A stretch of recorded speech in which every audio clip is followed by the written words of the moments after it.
जब भी इन्वेस्टमेंट की बातें होती हैं, हमेशा कहा जाता है कि आपका इन्वेस्टमेंट पोर्टफोलियो क्या है। पोर्टफोलियो का सीधा सादे शब्दों में इन्वेस्टमेंट पार्लेंस कि आपका टोटल इन्वेस्टमेंट का कितना परसेंट किस एसेट्स क्लास में आपका इन्वेस्टेड है। मीन्स यदि 10 लाख रुपए हैं तो इक्विटी में कितना है, डेट में कितना है, आर्बिट्रेज में कितना है, रियल एस्टेट में कितना है, गोल्ड में कितना है, and so different assets class. और जब भी पोर्टफोलियो की बातें होती हैं तो ये कहा जाता है कि पोर्टफोलियो मस्ट बी डाइवर्सिफाइड। इसका मतलब सीधे साफ शब्दों में डाइवर्सिफिकेशन या डाइवर्सिफाइड पोर्टफोलियो का मतलब आपका टोटल इन्वेस्टमेंट्स का certain percentage towards certain assets exposure आपको फिक्स कर देना है। फॉर एग्जांपल यदि कहते हैं कि 50% एक्सपोजर हमारा इक्विटी में होगा, इसका मतलब ये 10 लाख का इन्वेस्टमेंट है तो 5 लाख रुपए आप इक्विटी में इन्वेस्ट करेंगे, ये लिमिट फिक्स कर देंगे, इससे अधिक एक्सपोजर नहीं लेंगे। और ये एक्सपोजर ये डिपेंड करता है कि आपका रिस्क टॉलरेंस या रिस्क परसेप्शन क्या है। और बेसिक पर्पस जो डाइवर्सिफिकेशन का है वो है हमें रिस्क को मिनिमाइज करना और इसके साथ साथ उस पोर्टफोलियो का रिटर्न को बढ़ाना।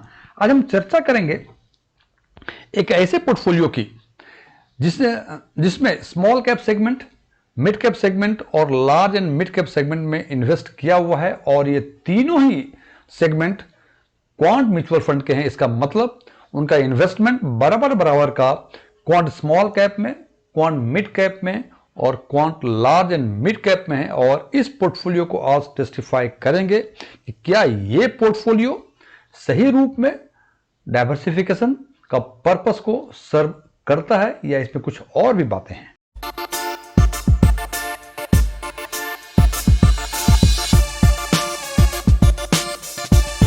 यदि मेरा ये वीडियो आपको पसंद आए, इसे लाइक करें, अपने फ्रेंड्स के साथ शेयर करें। कुछ चीज़ें अच्छी लगी हो कमेंट करके बताएं, कुछ चीज़ें अच्छी नहीं लगी हो इसके बारे में ज़रूर बताएं। और यदि आप पहली बार हमारे चैनल को विजिट कर रहे हैं तो सब्सक्राइब करें और बगल में बेल आइकन को जरूर दबाएं ताकि हमारे सभी नए वीडियो की नोटिफिकेशन आपको लगातार मिलती रहे। एस1 टेक्सविन में आपका एक बार फिर से स्वागत है।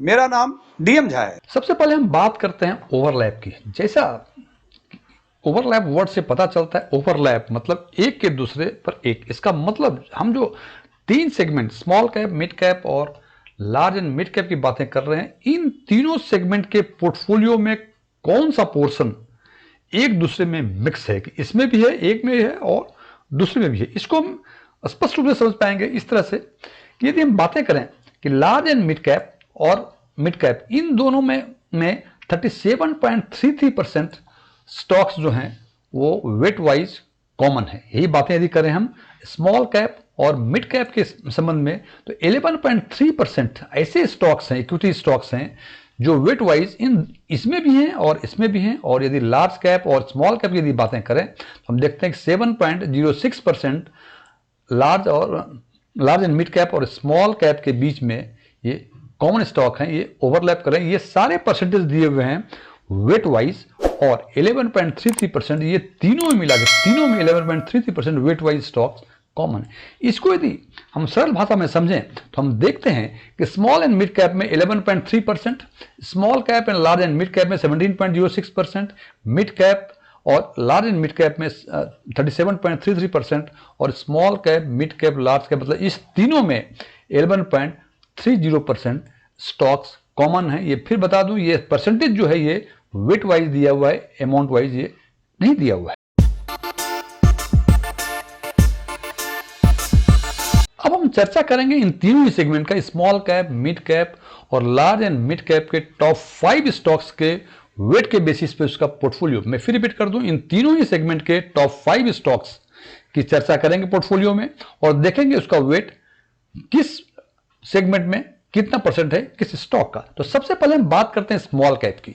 स्मॉल कैप में 5 स्टॉक जो टॉप 5 स्टॉक्स हैं वो है रिलायंस इंडस्ट्री, एचडीएफसी, जियो, बीकाजी फूड्स, अरविंद लिमिटेड। और इनका वेट जो है, वेट वाइज जो इनका पोर्टफोलियो में वेट है इनका 5.57%, 4.36%, 3.79%, बीकाजी का मां का 2.99%, अरविंद लिमिटेड का 2.85%। ये 5 स्टॉक अरविंदो फार्मा इसमें नहीं है। ये रिलायंस, एचडीएफसी, जियो, बीकाजी फूड्स और अरविंद लिमिटेड, ये 5 टॉप 5 स्टॉक्स हैं wait wise small cap segment में। और यदि यही बातें करें मिड कैप सेगमेंट में, तो मिड कैप में देखते हैं कि रिलायंस का 8.5% वेट पहला स्टॉक है। दूसरा स्टॉक है अरविंदो फार्मा जिसका वेट 4.62% है। पीएनबी का 5.42% है जो तीसरा स्टॉक है। लिंडे 4.96% जो चौथा स्टॉक है। और स्कॉट्स इसका 4.76% है मिड कैप में वेट वाइज। और यदि यही बातें हम लार्ज एंड मिड कैप की करें तो हम देखते हैं कि रिलायंस का 8.81%, एचडीएफसी का 7.43%, जियो का 6.34%, अरविंदो फार्मा का 6.97% और डीएलएफ जो 10वां स्टॉक है इट इज 4.59%। अब इस पोर्टफोलियो को यदि ध्यान से देखें हम तो हमें यह समझ में आता है कि केवल 4 ही स्टॉक्स ऐसे हैं, रिलायंस, एचडीएफसी, जियो, अरविंदो फार्मा, जो कि इन तीनों के बीच में ओवरलैप किया हुआ है। बाकी ये जो 6 स्टॉक्स हैं, Bikaji foods, Arvind limited, PNB, Linde, Scotts, ये किसी एक ही सेगमेंट है। फॉर एग्जांपल बीकाजी फूड्स और अरविंद वो है स्मॉल कैप में, पीएनबी, लिंडे और स्कॉट्स ये केवल मिड कैप सेगमेंट में है। और डीएलएफ जो है ये डीएलएफ 4.9% ये केवल large and mid cap segment में है। फ्रेंड्स, अब हम चर्चा करेंगे कि देखिए इन तीनों ही सेगमेंट्स में ये 4 स्टॉक जो हैं, 4 स्टॉक यदि काफी बेहतर, ये अपवर्ड या डाउनवर्ड मूवमेंट जो है ये काफी इंपैक्ट करता है स्मॉल कैप को भी, मिड कैप को भी और लार्ज एंड मिड कैप को भी। अब एक एग्जांपल के द्वारा इसको समझेंगे कि ये 4 स्टॉक्स में यदि अपवर्ड या डाउनवर्ड मूवमेंट होता है तो आपके टोटल पोर्टफोलियो पे, यदि आपके स्मॉल कैप, मिड कैप और लार्ज एंड मिड कैप में एक्सपोजर है, quant small cap, mid cap और लार्ज कैप, मिड कैप में, तो आपके पोर्टफोलियो पर क्या असर पड़ता है।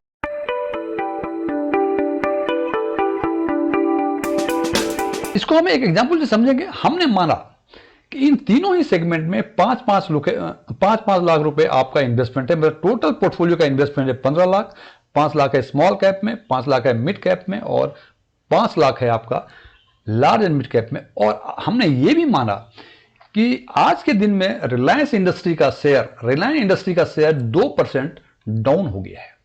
अब यदि रिलायंस इंडस्ट्री का शेयर 2% डाउन होगा और आपका चूंकि स्मॉल कैप, मिड कैप और लार्ज एंड मिड कैप तीनों में इक्वल इन्वेस्टमेंट है 5 लाख रुपीज ईच, और ये रिलायंस इंडस्ट्री ये तीनों ही सेगमेंट में अवेलेबल है, ये तीनों ही सेगमेंट का पोर्टफोलियो का पार्ट है। तो यदि 2% रिलायंस इंडस्ट्री डाउन होता है तो स्मॉल कैप में जो 5 लाख थे उसमें आपके 557 रुपए का घाटा होगा।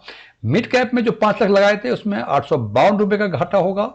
और लार्ज एंड मिड कैप में जो 5 लाख रुपए लगाए थे उसमें 881 रुपए का घाटा होगा। फ्रेंड्स, ये घाटा इसलिए लार्ज एंड मिड कैप में देख रहे हैं सबसे अधिक है बिकॉज रिलायंस का जो वेट है 8.88%, इस तीनों में सबसे अधिक है। उसके बाद इनका मिड कैप में जो 852 रुपए है और सबसे कम 5.57% 557 रुपए। ये केवल एक स्टॉक यदि 2% किसी दिन डाउन होता है तो इस पोर्टफोलियो में आपका स्मॉल कैप में 557 इस तरह से उनका लॉस होगा। यदि हम माने कि नेक्स्ट डे एचडीएफसी 2% डाउन होता है तो स्मॉल कैप में आपका 436 रुपए का घाटा होगा, लार्ज और मिड कैप में 7.43 रुपीज का घाटा होगा। बिकॉज कि मिड कैप में कोई घाटा नहीं होगा बिकॉज कि मिड कैप में इनका कोई एक्सपोजर नहीं है एचडीएफसी बैंक का। और यदि हम बात जियो की करें तो जियो में भी यदि 2% डाउन होता है, डाउनवर्ड मूवमेंट होता है स्टॉक्स का, स्मॉल कैप में 379 रुपए का घाटा होगा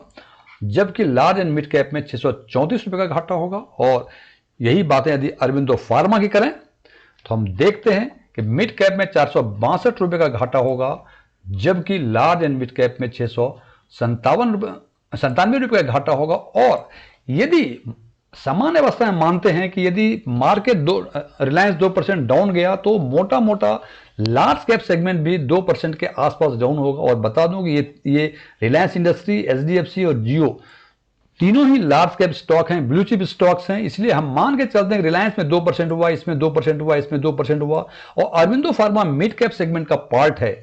इसका मतलब यह हुआ हो सकता है कि अरविंदो फार्मा में 2% से अधिक का ही घाटा हो, यदि 2% अधिक का ही डाउन आउट हो, यदि स्टॉक मार्केट 2% का डाउन होता है। हालांकि ये सारी एजम्पशंस हैं, लेकिन ये बात सच है कि 2% का यदि रिलायंस में डाउनवर्ड जाएगा तो इतना घाटा ये निश्चित है। यदि ये पोर्टफोलियो आज के दिन में ये आगे भी ये पोर्टफोलियो यदि क्वांट स्मॉल मिड कैप और लार्ज और मिड कैप ने बरकरार रखा, तो अब हम ये मानते हैं कि इन चारों ही स्टॉक में यदि आपका 2% डाउनफॉल होता है तो आपको देखेंगे कि स्मॉल कैप में टोटल जो लॉस होगा वो 1372 रुपये होगा, जबकि मिड कैप में 1314 रुपये और लार्ज एंड मिड कैप में 2995 रुपये। ये सेगमेंट वाइज है। और यदि पूरे 15 लाख के घाटे की बात करें तो हम देखेंगे टोटल घाटा 5641 रुपये होंगे। इसका मतलब मैं फिर बताना चाह रहा हूं कि इसमें एग्जाम्पशंस लिया है हमने, 5 लाख तीनों में बराबर का किया है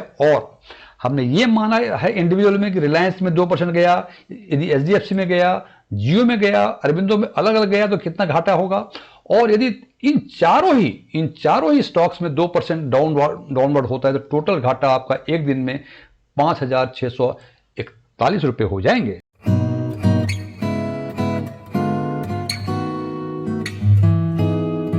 bottom line of this video is कि जब भी आप पोर्टफोलियो बनाएं, large cap, mid cap, small cap, जिसमें आपको समझ में पोर्टफोलियो बनाएं, और जब आप फंड का सिलेक्शन करते हैं तो उसके पोर्टफोलियो की एनालिसिस जरूर करें।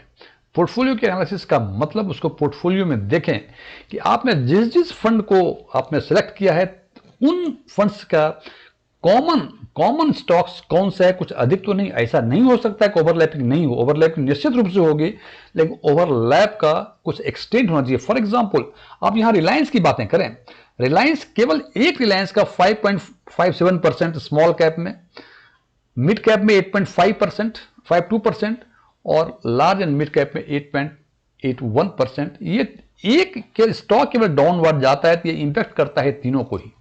मान ली ओवरलैप होता भी हो तो कम ओवरलैप होता कोई इशू नहीं। जैसे एचडीएफसी की बातें करें, ये स्मॉल कैप और लार्ज कैप दोनों को इंपैक्ट करेगा।